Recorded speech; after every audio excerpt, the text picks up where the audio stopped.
নবীজি বলেছেন, তোমাদের মধ্যে সেই ব্যক্তি উত্তম যে ব্যক্তি তার স্ত্রীদের কাছে উত্তম। আর তিনি বলছেন, আমি মুহাম্মদ সাল্লাল্লাহু আলাইহি ওয়াসাল্লাম আমি আমার পরিবারের কাছে উত্তম। স্ত্রী যতক্ষণ পর্যন্ত আপনাকে সার্টিফিকেট না দিচ্ছে যে আপনি উত্তম চরিত্রের অধিকারী, আপনি ভালো, আপনি সৎ, ততক্ষণ পর্যন্ত জান্নাতে যাওয়া কঠিন আছে। এবার তো মেয়েরা সুযোগ পেয়ে গেল না, স্ত্রীদের সার্টিফিকেট লাগবে। বাইরে ভালো থাকা সহজ, বাহিরের মানুষের সাথে ভালো মেলামেশা করা সহজ, বন্ধুদের সাথে, হ্যাঁ, তার কলিগদের সাথে, ওয়াজ মাহফিলে এসে, মসজিদে গিয়ে ভালো আচরণ করা সহজ। কিন্তু আপনার অধীনস্থ যারা আছে তাদের সাথে ভালো আচরণ করা এত সহজ নয়। স্ত্রীর সার্টিফিকেটটা অনেক বেশি ইম্পর্টেন্ট।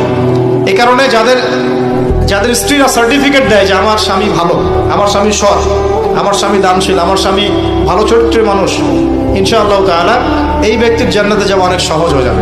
নারীদের হৃদয় কিন্তু খুব কোমল, নারীদেরকে আপনি সহজে খুশি করতে পারবেন।